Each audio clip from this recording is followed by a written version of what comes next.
December 7th, 1941. The skies above Oahu are calm as dawn breaks.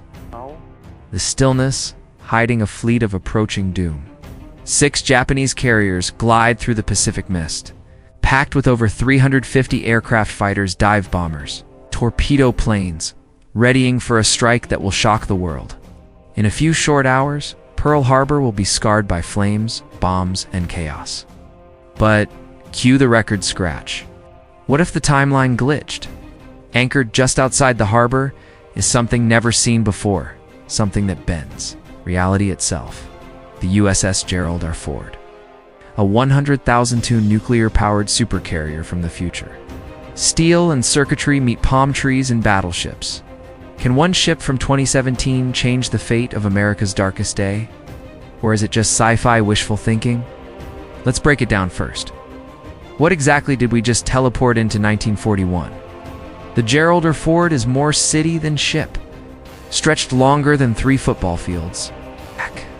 This behemoth runs on a pair of nuclear reactors that could light up Honolulu for the next 20 years without refueling.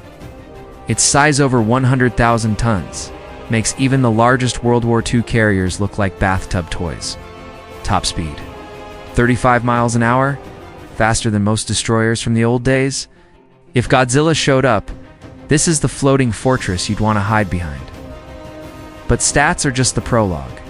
The Ford's real teeth are its planes, a hangar deck stocked with FA-18 Super Hornets ready to punch the sound barrier, invisible F-35C stealth jets even radar can't see, and E-2D Hawkeyes that turn the whole sky into a video game minimap. Throw in EA-18G Growlers, basically flying hackers able to fry enemy communications, and you have an air wing that would make 1941's best pilots sweat. For defense, the Ford mounts Sea Sparrow and rolling airframe missiles that cruise at Mach 4. Plus, CIWS cannons that spew 4,500 rounds per minute. A metal snowstorm for anything dumb enough to get close. Now, let's pit this time traveler against the real 1941 threat. Admiral Nagumo's Kido Butai. Apex predators of their era. 6 carriers: Kaga, Soryu, Haryu, Shikaku. Zuikaku, plus over 350 planes flown by the Empire's finest. Meticulously trained, they practiced the attack until they could fly it blindfolded. Their plan? Hit airfields and battleships first. Destroy American planes before they lift off, and then return to flatten what's left. By 5:30 a.m., with the Kido Butai north of Oahu, the Ford's radar operators register something odd. Dozens. Then, hundreds of blips, heading south at 180 knots. The ship's combat info center flickers to life. Computers identify the first wave, 183 attackers. Their altitudes, speeds, headings. They're still 150 miles out. It's completely unaware that history has just forced them into a boss fight. General quarters. Alarms blare. Pilots sprint for their jets. In minutes, electromagnetic catapults hurl FA-18 skyward. The Super Hornets shoot to altitude, arcing toward the incoming swarm. And here's where it gets Shakespearean. The Japanese pilots are flying into a fight straight out of the Twilight Zone. 6:45. The first AMRAAM missiles streak into the morning sky, targeting bombers that never even see the enemy. Petty Officer Takeshi Maeda glances left, and the plane beside him vanishes in fire. For the Japanese, the world explodes into confusion.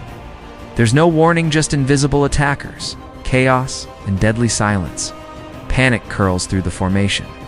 Some pilots dive for the deck, others climb. Order crumbles. Then, just to twist the knife, EA-18G Growlers buzz overhead, jamming every radio frequency. Japanese commanders find themselves shouting orders into blank static. Every pilot is alone, hunted, and deaf. Still, the attack presses on. The first wave loses 60 aircraft before even glimpsing Pearl Harbor. The survivors try to drop their bombs, but as they approach the harbor, F-35 stealth fighters swoop in ghosts, armed with heat-seeking missiles that pick off stragglers without ever showing their faces. The few planes that make it through are met by the ultimate boss, CIWS turrets on the ford. Fire sheets of tungsten that shred anything within 3 miles. Only a handful reach the harbor, dropping their ordnance blindly as AA gunners, now alerted, thanks to the ford's early radar detection, fill the sky with flak. Meanwhile, out at sea, the Kido Butai is flying blind and deaf. Growlers jam their communications. Their only reports come from the unlucky survivors who limp back if they make it, but the clock hasn't run out. At 8:40 a.m., Japanese launch their second wave-in, another 170 planes straight into a Hornets nest. The Ford's air group launches again. Every fighter on patrol, radar coverage unblinking. Now the massacre accelerates. Japanese planes enter a gauntlet. Super Hornets at high altitude, F-35s at medium, and finally, shells and missile fire from the Ford and the entire Pacific Fleet, whose guns are now fully manned and ready. By 9:45, the second wave is in tatters. Another 140 planes downed or scattered. The last survivors drain their tanks over open ocean or fall too. Got American gunners defending Battleship Row? It would be a slaughter. But the Ford hasn't even played its final card as the chaos winds down. The Supercarrier launches its own attack. 30 Super Hornets loaded with Harpoon missiles, guided bombs, and the exact coordinates of Nagumo's fleet. Japanese lookouts spot flashes on the horizon, but their AA guns can't touch jets that move 3 times faster than anything they've ever seen. Akagi takes 3 Harpoon hits and ruptures. Kaga's aviation fuel detonates from a laser-guided bomb, splitting her in 2. 4 Japanese carriers are burning. The rest flee west, broadcasting frantic messages.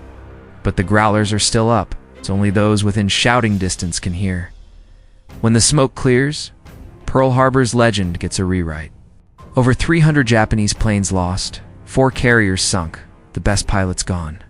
The Pacific Fleet stands ready, barely scratched, and the tide of war changed forever. So what do you think? Could the most advanced carrier in history really defend Pearl Harbor? Or would the timeline collapse under the weight of all this firepower?